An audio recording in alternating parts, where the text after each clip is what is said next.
Hello, my name is Kurt Macomber, and I'm one of the violinists of the Manhattan String Quartet.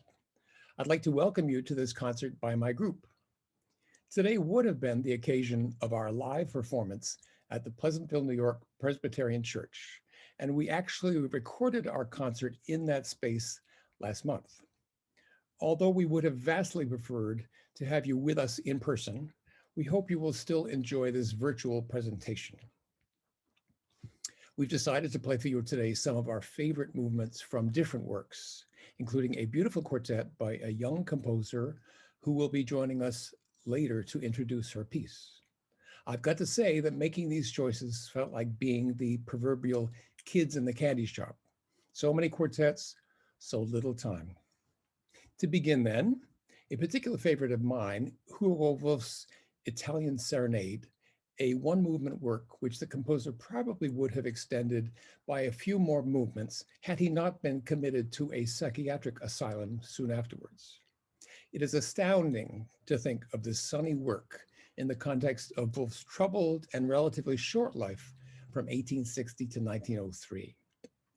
Manic depressive and irascible, he wrote outspoken and candid reviews as a Viennese music critic, and they won him both adherents and enemies.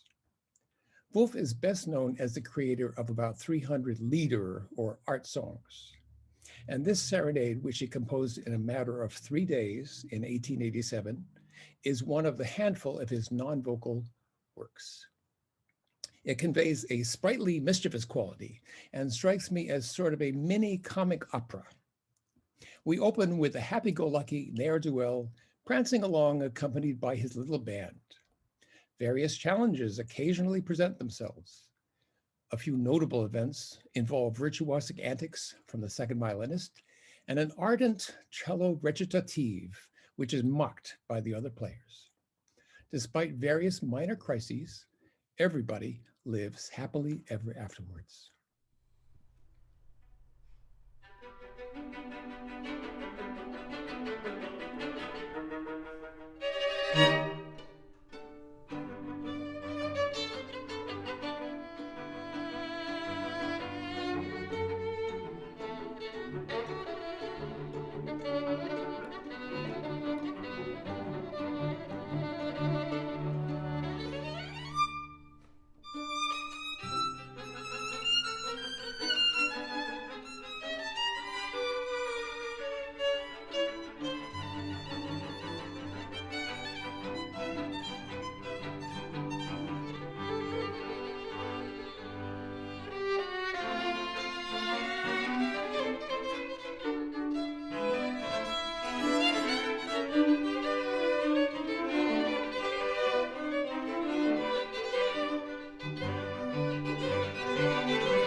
Hello, my name is Marka Gustavsson and I'm the violist in the Manhattan String Quartet. We have chosen the first and last movements of Maurice Ravel's Quartet in F major, written in 1902 and dedicated to Gabriel Fauré, to bookend this concert. The opening of the first movement, marked Allegro moderato, très doux, or very gently, welcomes players and listeners into a mesmerizing, beautiful realm where fluctuation of tempo, imaginative use of string sound, and delicately layered textures guide the musical intensity. These captivating, distinct characteristics earned Ravel, along with his slightly older compatriot, Claude Debussy, the categorization of impressionist, which displeased both of them.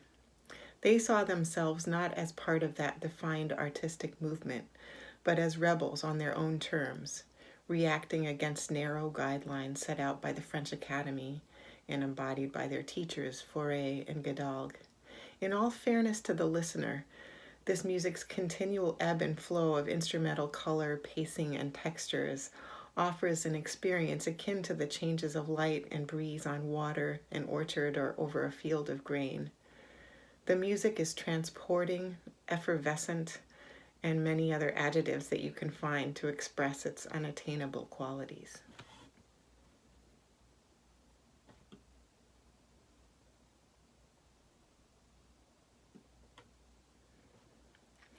Late Romantic fascinations with folk idiom and dense chromaticism are evident in Ravel's final movement, entitled Vif et Agite, lively and agitated. He, like Debussy, must have been inspired by musical exhibits at the World's Fair of 1889, which was held in Paris, where he heard both a Russian orchestra conducted by Rimsky-Korsakov and the distinctive pitched percussion of an authentic Indonesian gamelan. His childhood home was filled with the playing and singing of lively dances and soothing lullabies from his mother's Spanish Basque heritage. You may hear a mixture of all these ingredients in this final movement, where traditional major and minor modes give way to exotic scales such as pentatonic, whole tone, and chromatic. The meters and underlying pulse of the music are challenging. Ravel starts in strident groups of fast, punctuated fives, which demand concentration. He then moves to a suspended melody and slower groupings of threes, Finally, he gathers momentum by layering these contrasting and conflicting impulses for an intense and energetic finish. We do hope you enjoy listening to this wonderful music.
Hello all. I'd like to introduce our next piece, Respiri, written in 2016 by the Korean-American composer Juri Seo. Juri teaches composition at Princeton University, and it was my great pleasure to speak with her a few days ago about her piece. Respiri was written in memoriam of the British composer Jonathan Harvey, about whom Juri wrote her PhD thesis. Here are some excerpts from our conversation. Welcome, Juri. Thanks for having me. It's our pleasure. So, Juri, could you tell us a bit about the piece? Yeah, sure. So this piece is a memoriam piece for the late British composer Jonathan Harvey. So Harvey's music, if you don't know it, it's a very interesting, very complex kind of music. It's it's not just the materials, but also the way the materials unfold. It's very complex. But what really drew me to his music is this warmth of lyricism that shines through the complex surface. So there's this elusive intersection between warmth and complexity that I think Harvey achieved, and that's something that I strive for as well. So in this piece, I used 3 materials from Harvey. So one is this breathing gesture. That's basically like this elaborate hairpin. So a crescendo followed by a decrescendo, and there's this blossoming of harmony and timbre in the middle. And the second material is a melodic fragment from Harvey's first quartet. So there's this really lengthy melody that's made of 44 notes in Harvey's quartet. And I extracted just the first 7 notes and I developed them contrapuntally. And the last material is a scale. So it's a scale that's made of a pentatonic set. And this is a very interesting scale because it sounds like pentatonic, but the way it's built, it doesn't repeat every octave. So if you go through like span of 3 octaves, you would get all 12 tones. So I took these 3 materials and I unfolded them my own way. So the piece as a whole is a metaphor of life through breathing and eventually of death. And death not as something terrifying, but something quite simple, like the final exhalation of breath. So I was trying to imagine, how Harvey would have experienced his own death, being a Buddhist. So I hope you enjoy the piece. It's our very, very great pleasure to learn the piece, and I'm sure everybody will enjoy. Thank you. Thank you so much, Juri. Yeah, thanks again. Appreciate it.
Hi, my name is Anna Lim, and I play second violin in the Manhattan String Quartet.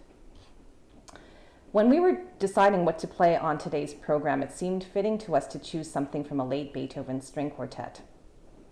Given all that we've collectively been through this past year, this music seems even more compelling, both for its acknowledgement of all of the difficulties that one faces in life, as well as for its sense of optimism. We've chosen to play the third and fifth movements of Beethoven's Opus 130 for you. The third movement, which is marked Poco Scherzoso, or A Little Playfully, is a great example of how in these late works, Beethoven sometimes expresses a lightheartedness and simplicity very directly, as if to say, despite all the turmoil and tragedy of his life, he also found sweetness. Although it's simple in mood, this movement is absolutely masterful in craft.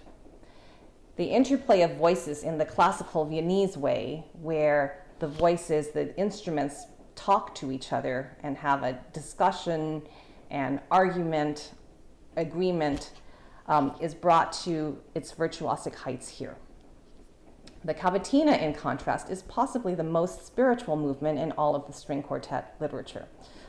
Although Cavatina means a short song of simple character, and in some ways this movement really is quite simple, the music expresses an astonishing profundity, a deep, deep melancholy, as well as a sense of gratitude and acceptance, all at the same time. In the middle of the movement, there is a moment where over the first violin part, Beethoven writes the German word beklemmt, which means oppressed or weighed upon. Here he creates an unforgettable atmosphere where the three lower strings provide a series of haunting harmonies above which the first violin kind of stammers, unable to play more than a few notes in a row without stopping, and really sometimes just one note in a row. Beethoven is stammering to express something that is so deeply felt and practically repressed that it's almost inexpressible and certainly not in words. This movement has an indelibly human quality to it, so much so that it was chosen as the last piece on the Voyager's golden record, which was sent into space on the Voyager probes in 1977. It's reported that Voyager 1 reached outer space in 2012 and Voyager 2 in 2018. It seems fitting to me that the Cavatina should be our message from down here on Earth.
We'd like to take a moment now to say a few words about our sponsor for this concert, the Pleasantville Chamber Music Society. The Chamber Music Society has, for 45 seasons, tirelessly demonstrated their belief in the beauty and necessity of live classical chamber music concerts. They have served their community all these years by presenting these concerts free of charge. Today represents our 44th concert for the Society, and we think it's way past time to acknowledge and honor their devotion to their audience and their artists. And now it's my great pleasure to be here today with Robin Levy, who has devoted so much time and energy to this project. Welcome, Robin. Thank you, Chris, and welcome everybody. We've hoped you've enjoyed our concert, which we recorded in our usual haunt, the Pleasantville Presbyterian Church, and thanks to the church for hosting us. I wanted to tell you a little bit about the history of our group. It was founded in 1976 by Joe Goodman and a group of his neighbors who thought we needed wonderful musicians in Pleasantville and to present concerts to our neighbors as well. But the real theory was the unique element of our programming is that it's free. No tickets, no baskets at the door, everyone come. And it's worked for 45 years. How does it do that? Because of the generous donations of our business community and all the members of the Chamber Music Society. Our first concert was in 1976 in the Pleasantville Library, and it featured the Queens College Vocal Ensemble and the Collegium Musicum. Part of our mission is to welcome experienced and young performers both. One of the very early groups we had was the Eroica Trio when they were 19 or 20. Such a glamorous group, you can't believe it, and they still are. We've welcomed wonderful groups ever since. And our most loyal performers have been the Manhattan String Quartet, the original group that came to us in 1978, included Eric and Roy Lewis and Judith and Rosemary Glide. And we have honored Eric Lewis today, who died just last week. The quartet has evolved over the years, but always with talented performers. And we are so happy to have this talented group this year. And we hope that they will come again in our next season, which we hope will be live. Thanks, Chris. Thank you, Robin. That's great. So now we'd like to ask you all for your help in keeping the Society alive, vital, and afloat for their next 45 years. Any donations you all could make would be so appreciated. Just try to imagine a world with many such devoted and selfless organizations. So please visit the Society's website at pvillechambermusic.org and click on their Contribute page. They accept both PayPal and mail-in donations, and all are tax deductible. I'll put this information down below so you all can see get the website. And now on to our last piece, the finale of Ravel's String Quartet. Please stay on for our Q&A after the concert. Thank you very